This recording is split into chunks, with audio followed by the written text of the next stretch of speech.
Honorable Jean Kapata, Minister of Lands and Natural Resources, Royal Highnesses and representatives from traditional authorities, high-level government officials from various ministries and agencies, dear Ambassador of Finland, representatives of NGOs, private sector and the media, dear organizers of the Center for Environmental Justice, dear friends. First and foremost, I would like to convey the apologies from Ambassador Jacek Jankowski, who couldn't come this morning. He was taken by last-minute commitments. It's a privilege and an honor for me to be with you today at this first National Environmental Protection Dialogue. And I would like to greet the Center for Environment Justice for its 10th anniversary and for organizing this event. Honorable Minister, your presence at this event shows clearly the Zambian government's commitment to engage in a dialogue with the civil society organizations and other stakeholders in the environmental sector. We really need such a leadership on this issue. The EU and the donor community welcome His Excellency President Edgar Lungu's statements made during the official opening of the first session of the 12th National Assembly. We very much support the government's objective towards the development of a more resilient, diversified, climate-smart economy, which links very well with the 3 Ps: planet, people, and prosperity. Honorable Minister, dear participants, the European Union is very much engaged in what we call the European Green Deal.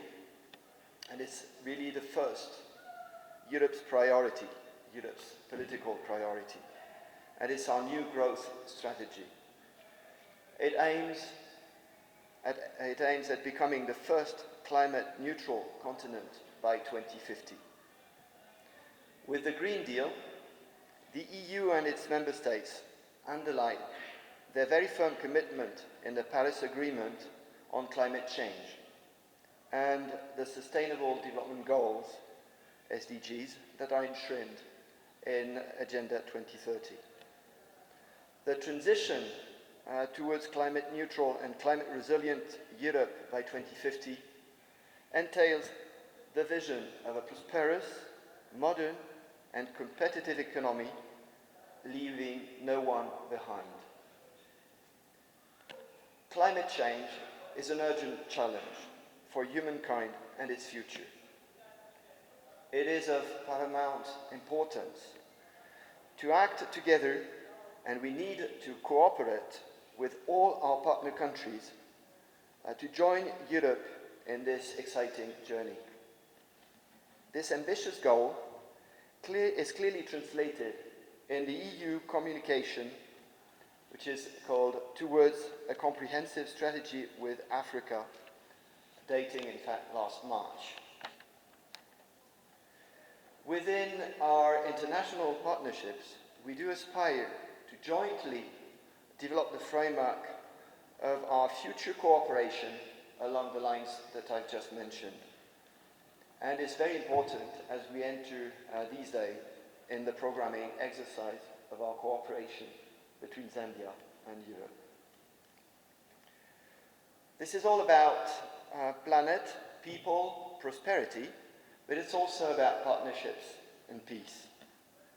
The implementation of the Green Deal will be challenging, but there is no alternative to improve the health of our planet, our economies, and our people.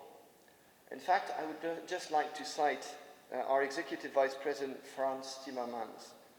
He said, "We need to work towards a new balance between human activity and nature."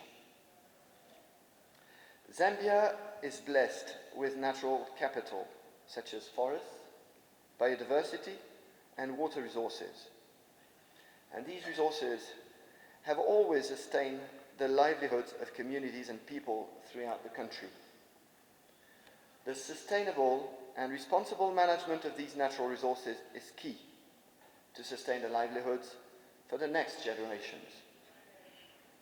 The COVID-19 pandemic is first and foremost a human tragedy, and the unprecedented impact of the pandemic on our economies and societies is an unprecedented challenge.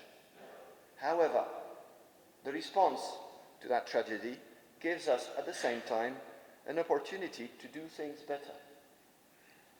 The EU calls for and promotes the green recovery from the COVID-19. This is a once-in-a-generation opportunity to build back better, to connect the recovery from the economic impacts with the challenges related to the planetary, environmental, and climate change emergency, for which, obviously, there will never be a vaccine. We have this in our hands. Economic growth, environmental protection, and the fight against climate change can and need to go hand in hand. The EU has shown that decoupling emissions from growth actually works. Since 1990, we managed to reduce our overall greenhouse emissions by close to 30%. At the same time, our GDP growth amounted close to 50%. This is why the EU also increasingly promotes regional value chains and the transition to a circular economy within Europe, but also within our international partnerships.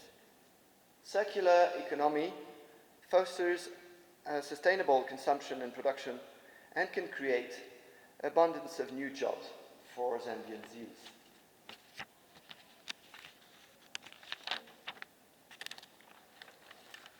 During the UN Summit on Biodiversity in September 2020, we marked our joint commitment to reverse biodiversity loss by 2030 by endorsing the Leaders' Pledge for Nature. The EU and its member states count on President Lungu and his government's commitment to preserve the integrity of Zambia's cultural and natural heritage sites. Honourable Minister, dear participants, the EU looks forward to our envisaged cooperation on land matters. As already stated by the previous person, we trust in your leadership that mining shall never be permitted within Zambia's conservation areas and unique national parks and preserved areas.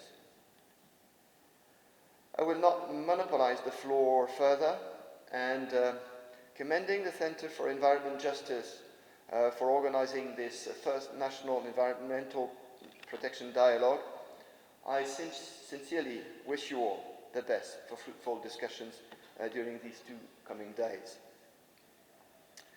This is more than time to look beyond environmental mainstreaming. I hope that the European Green Deal can inspire Zambia, but also the rest of the world, towards more inclusive, social, green, and truly sustainable economic recovery and growth. Thank you very much.